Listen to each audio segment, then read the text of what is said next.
Assalamualaikum warahmatullahi wabarakatuh.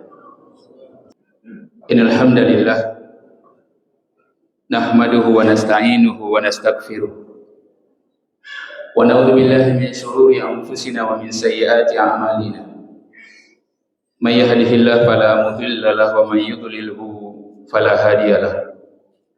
Asyhadu an la ilaha illallah wahdahu la syarikalah wa asyhadu anna Muhammadan abduhu wa rasuluh la nabiyya wa la rasula ba'dah. Allahumma salli wa sallim ala nabiyyina Muhammad wa ala alihi wa ashabihi wa man tabi'ahum bi ihsanin ila yaumiddin wa ba'd. Jamaah salat maghrib yang dimuliakan oleh Allah Subhanahu wa taala. Insyaallah pada kesempatan ini kembali kita lanjutkan untuk membaca kitab Al-Kabair, dosa-dosa besar yang telah disusun oleh Imam Az-Zahabi. Para hadirin yang dimuliakan oleh Allah Subhanahu wa taala. Kemudian di dalam dosa besar selanjutnya, dosa besar yang ke-46, Imam Az-Zahabi menuliskan an-niyahah wal laqab.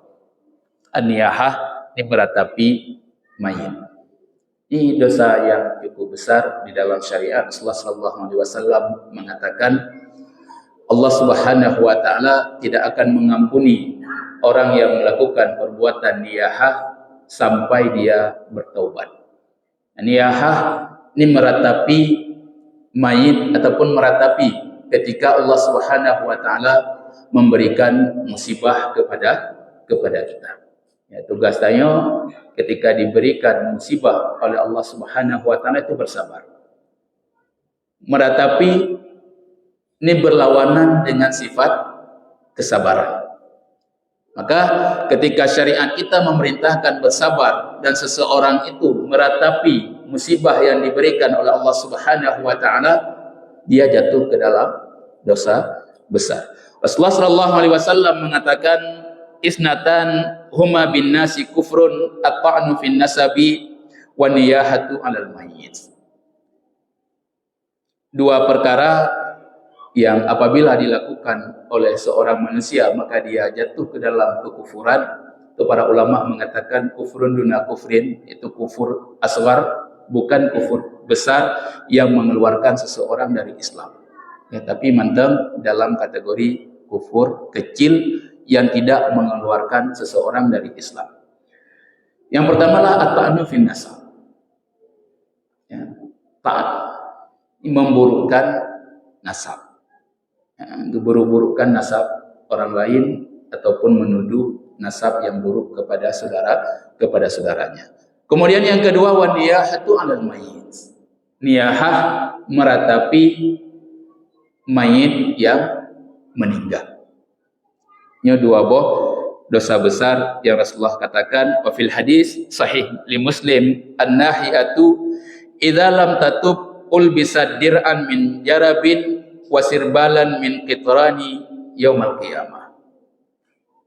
An-naihah, orang yang melakukan perbuatan niyahah meratapi apabila dia tidak bertaubat maka dia akan dipakaikan pada hari kiamat dir'an min jarab, pakaian yang terbuat dari nanah. Nanoh dijadikan sebagai pakaian dan itu akan dipakai oleh orang yang melakukan perbuatan niyahah di hari kiamat. Kemudian Rasulullah sallallahu alaihi wasallam mengatakan laisa minna man darabal hudud wa syaqqal juyub wa da'a bid'awal jahiliyah. Bukan dari kami. Itu orang yang menampar-nampar pipinya. Ketruk berita musibah, dia menampar-nampar pipinya. Wasyakkal jiu, ataupun dia merobek-robek kantongnya, tarik-tarik kantong baju, karena tidak menerima musibah yang diberikan oleh Allah Subhanahu wa taala. Wa da'wa bi da'wal jahiliyah. Dan dia menyeru dengan seruan jahiliyah. Ya, seruan jahiliyah diartikan dua oleh para ulama hadis. Yang pertama adalah menyebut-nyebut seluruh kebaikannya. si fulan padahal jamun cukup geut urang gepubut meuneu ini dakwah jahiliyah. Ini bagian dari niyah. Kemudian dakwah jahiliyah itu meraung dengan suara yang besar. Hanya dua bentuk dari dakwah jahiliyah yang termasuk ke dalam perbuatan niyahah meratapi mayit. Waqal Rasulullah sallallahu alaihi wasallam bersabda, innal mayyita yu'azzabu fi qabrihi bima niha alaihi. Sesungguhnya mayit itu diazab oleh Allah di dalam kuburnya apabila ada yang meratapinya. Ya, padahal kalau disampaikan oleh Allah dalam Al-Quran, alla taziru waziratun wizra ukhra. Seseorang itu tidak akan diazab oleh Allah karena dosa orang lain. Tetapi orang yang puput niyah, Imam Nawawi menjelaskan hadis ini, itu dikarenakan si mayit yang mati itu tidak pernah mengingatkan keluarganya dari perbuatan niyah. Sudah orang melinggai, hantam kepegah ba'ana. Nyak punya melinggai dong itu bek karawung-rawung. Anak gemerawung ketika dia meninggal. Maka si mayit juga diazab oleh Allah Subhanahu wa taala dalam kuburnya. Kenang mayit. Maka perbuatan niyah jamaah yang dimuliakan oleh Allah Subhanahu wa taala seluruhnya apabila dilakukan oleh keluarga si mayit, maka si mayit akan diazab oleh Allah Subhanahu wa taala kecuali si mayit itu mengajarkan keluarganya ketika dia masih hidup. Yang menghantam kepingat kena bagian dari niyah dalam hadis Jarir bin Abdullah, beliau mengatakan kunna na'uddu ijtima' fi ahli al-baiti wa i'dadu ta'am lahu minan niyah. Ia bagian dari niyah. Kami menganggap berkumpul-kumpul di rumah orang yang meninggal setelah dia dikubur dan menyiapkan makanan itu bagian dari niyah. Ya, maka harus diingatkan keluarganya. Diingat keluarga untuk tidak melakukan perbuatan itu. Karena itu bagian dari niyah yang si mayit akan diazab di dalam kuburnya apabila dia tidak mengingatkan keluarganya tentang perkara itu.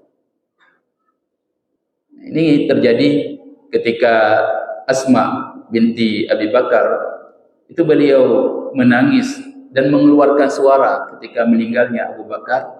Lalu datang Abdullah mengingatkan bahwasanya Rasulullah sallallahu alaihi wasallam mengatakan innal mayyit yu'adzab fi qabrihi bima niha alaihi. Sesungguhnya mayit itu diazab di dalam kuburnya apabila ada yang meratapinya. Maka tugas kita mengingatkan kita tidak aman ketika kita hanya yang beribadah kepada Allah Subhanahu wa taala dan kita meninggalkan keluarga kita jauh daripada Allah Subhanahu wa taala ataupun kita tidak pernah mengingatkan mereka tentang agama Allah Subhanahu wa taala. Wa bari'an nabi minas salikah wal halikah wasyaqqah ittafaqa 'alal ahadits salasa. Rasulullah berlepas diri dari orang yang melakukan perbuatan salikah, menarik-narik rambutnya, pakaiannya, begitu juga halikah wasyaqqah. Ini seluruhnya adalah orang yang meratapi mayit ataupun meratapi musibah yang diberikan oleh Allah Subhanahu wa taala kepadanya.